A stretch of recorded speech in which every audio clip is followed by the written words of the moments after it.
They're calling it a MAGA civil war. Donald Trump supporters versus other Donald Trump supporters. And guess who's caught in the middle of this civil war? The Indian American community. Last week, Donald Trump picked an advisor for artificial intelligence. His name is Sri Ramakrishnan. But Trump's core base is not happy. Their problem is his race. Some Trump supporters do not want an Indian American in the presidential team. And leading the charge is Laura Loomer. She's a far-right conspiracy theorist. She also called the H-1B visa applicants third world invaders. But guess who is opposing her?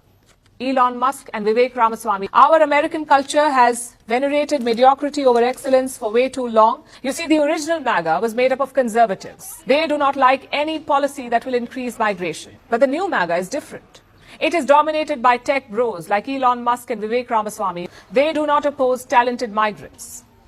Right now, we are seeing the clash of these two groups. And the best part? His presidency hasn't even started yet. Don't be surprised if this civil war escalates after January. Hey everyone, welcome back to the channel. Today, we will dive into a controversial topic making waves across social media. Claims of a MAGA-led civil war targeting Indian Americans. What is behind this narrative and how are people reacting? Let's break it all down. So I have been witnessing the MAGA infighting, and I'm just gonna say it has been phenomenal to watch. However, I will say this. Being raised by three narcissists and then deciding that falling in love with another narcissist was a good idea, I will tell you, there is not a world where two narcissists as big as Elon and Trump can exist. And now, the Red Party is figuring out that what Trump said a few months ago about how he doesn't care about them, he just needs their votes, was actually the only truthful thing he has ever said. And I know you're gonna come into my comments and say that that's not it, and to that I say time will prove me right, and I trust Trump to prove me right. All this infighting, it's beautiful. It's exactly what needed to happen for them to understand. Where are you from? I'm from India. What's one thing that blew your mind when you first came to America? Self-driving car. Okay. So it's like crazy thing for me. Technology is too good. This is kind of a hard question, but open to your religion, so just let me know what you think. Who is God? In our religion, we have Ik Onkar, so that means that stands for God is one. So our God tell us like God is one. So you can't do any racism thing. You can't like treat anyone rich or poor. Group of Indians in America are crushing every other ethnic group in America. I actually saw this YouTube video yesterday, and it's a great video if you haven't seen it, and it came up on my TikTok again, and I also saw this other guy speaking about a similar thing, and I wanted to give my 2 cents. So this is a chart showing household income by ethnic group, Indian Americans leading the pack, around 20% higher than the next ethnic group, and around a whopping 66% higher than the average white American family. And obviously there are a lot of factors and variables that have contributed towards this. It's something that has intrigued me for a while through my experiences in corporate America and society, and these are the reasons why I think this has played out the way it has. These are some of the reasons I think have contributed to Indian American success, and let me break down each of them. So from a very young age, education is highly stressed amongst Indian families. Getting good grades, taking AP courses, programs like Kumon are just part of the upbringing for an Indian American child. And as you get older, your parents stress certain career paths like engineering, medical, finance, business, etc. So from a young age, you're being primed to do well in school and think about careers that are financially rewarding. 2, a tight-knit family and having a multi-generational household. I grew up with my grandparents my whole life. They aided in household duties. They shared tasks with my parents, and that took some of the burden off my parents so they can go and work and bring home the money. It enables both parents to work while still having caretakers for the children. That might change moving forward, but that really helped build a solid foundation for first-generation Indian Americans. Living with grandparents or other extended family was basically free childcare that really costs a lot of money for people that have to pay for it. 3rd, there was minimal social and financial discrimination against Indians. I know some people might say we were discriminated post 9/11, we were made fun of, had derogatory remarks said about us, but it hasn't been in the way that other ethnic groups have faced. We did not experience redlining where we couldn't live in certain neighborhoods. We did not have restrictions on access to credit and financing.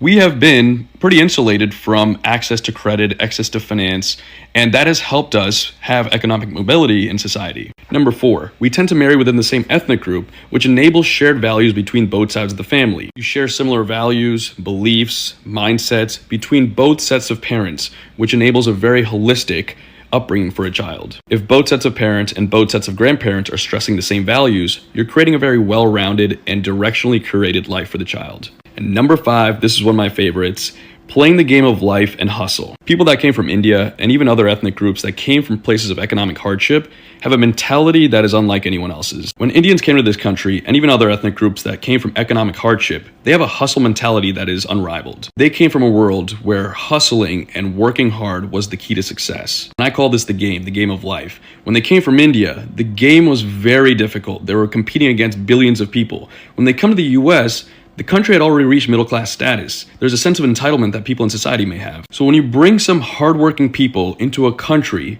that is not as hardworking, it is very easy to win in that game. I'm not saying Americans are lazy, but I can confidently say the average Indian or immigrant is probably harder working than the average American. All right, so I just found this chart on the median household income in the United States by ethnic group, and we'll go through this list and we'll talk about it a little bit here. At the top, you have Indian Americans at over $100,000. You then have Filipino Americans and Taiwanese Americans. They're about 20% less than Indian Americans at the top. And then you have another drop off here to Sri Lankan, Japanese, Malaysian, and Chinese Americans. Then you have Pakistani, white Americans, Korean Americans, Indonesian Americans, and then you have the American average, Thai Americans, Bangladesh, Nepalian, Hispanic and Latino, and then African Americans, all the way at the bottom here. This correlates pretty well to the percent of the population with a bachelor degree. So you can see Indian Americans, 70% have a bachelor degree, right? They're at the top, and they're 17% more than the next highest, which is Korean Americans. This is the only one that doesn't make a ton of sense because they're actually, in the middle of the pack, basically. They're just a little bit above the American average, but they have a higher percentage of bachelor degrees, which is interesting. So then you have Chinese Americans, Filipino, Japanese. They're all pretty much at the top of this as well. And then you have the American average at 28%. Right, so this is less than half of Indian American percentage, and you can kind of see how it correlates to 100,000 to 56,000, right? About half. This is very interesting. I think we can learn a lot from this. I think it's still clear that if you get highly educated, and Indian Americans are notorious for going into highly technical fields and also high paying fields. You can also see this that a lot of these top tech companies have Indian CEOs now. So that's definitely contributing to this. A lot of companies are putting in Indian executives, and that's definitely contributing to this, but it's because they're hardworking, they're highly educated, and they've been doing math and science and tech from a very early age. And I think this is something that is going to be interesting to see how this goes forward, and if this starts getting more averaged out, if it gets closer together, if it gets farther apart over the next 5 to 10 years.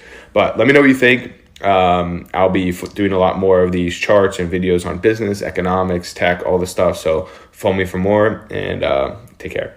Alright, let's start by acknowledging how complex and troubling this topic is. When we hear phrases like MAGA Civil War, especially in connection to targeting Indian Americans, it's not just a political or cultural issue, it's a reflection of the tension brewing within American society. Indian Americans have historically been seen as the contributors to the so-called American dream, excelling in various sectors, yet now we are seeing history that position them as a scapegoat. The question is why, and what does this mean for America as a whole? To understand the current situation, we need to look back at history. Indian Americans are part of a larger immigrant story in the United States. Initially, facing barriers like the 1917 Asiatic Bad Zone Act and restrictive immigration quotas, they began to strive post-1965 when immigration laws were reformed. Many Indian Americans came to the US as skilled professionals, contributing significantly to industries like technology, medicine, and academia.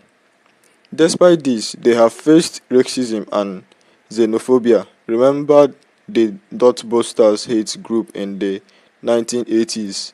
This instance reminds us that no immigrant group is immune to being ordered. What is different now is the platform, social media, which amplifies narrative of division far faster than before. So why India Americans?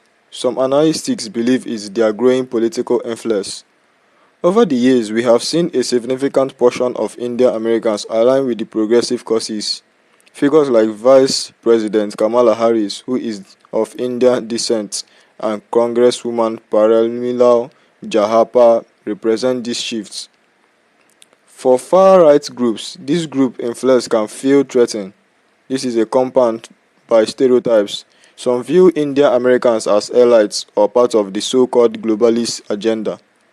The history used by extremes often paints Indian Americans as outsiders or people with dual loyalties, playing into a long-standing trope used against immigrants in the US. Now let's address the MAGA movement itself. It's not a monolith. Within its ranks, there are moderates, extremes, and everything in between. Some MAGA supporters are outright rejecting the notion of targeting Indian Americans. They argue it's a distraction from their broader goals like economic reform or broader security. Others, however, have embraced conspiratory thinking, seeing Indian Americans as part of an emerging threat to traditional America. This divide within the MAGA movement is important to note. It's reflective of a broader tension in US politics. Factions within movements can often end up at odds with each other, creating splinter groups and more extreme historic. The public's reaction to this situation has been mixed. Indian Americans understandably are voicing concern. Many are calling for stronger protections against hate speech and actions from social media platforms to call divisive historic. On the other hand, some argue that this issue is being overblown. They point to the fact that most MAGA supporters are not involved in the targeting Indian Americans and believe the media is exaggerating the situation. This clash of perspectives shows just how polarized our discourse has become. Social media has been a battleground for these reactions. On one hand, we see solidarity, Americans of all backgrounds coming together to denounce hate. On the other hand, drones and bots are stalking the fames, making the problem worse. So what does this mean for America as a nation? Incidents like this highlight the fragility of our social fabric. When one group is targeted, it's a threat to the unity of the country as a whole. Hate doesn't stay contained, it spreads, affecting other marginalized groups. Moreover, this situation is a reminder that historic matters. Wars have power. When public figures or influencers use definitive language, it embodies extremity. But the opposite is also true. When leaders stand up against hate, it sends a strong message that brings communities together. At this point, the question is, what can we do? For starters, we need to call out hate when we see it, whether it's online or in real life. Silence only enables bad actors. Supporting organizations that fight hate and discrimination is another practical step. Most importantly, we need to engage in conversations like this. Talking about these issues openly and honestly help us understand each other better. It's through dialogue that we find solution. In conclusion, this issue is a wake-up call. It's a reminder of the work we need to do to create an America that truly values diversity and inclusion. Indian Americans, like all immigrant groups, are an integral part of this nation's story. Targeting them or any group only serves to divide us. Let me know your thoughts in the comments. Do you think the media is exaggerating, or is this a serious issue we need to address? Let's keep the conversation going, because that is how we create change. Thank you for watching, and let us continue this conversation in the comments below. Let's share our thoughts and perspectives with one another. Don't forget to like, subscribe, and hit the notification bell to stay updated on this story and more. I will see you in the next video.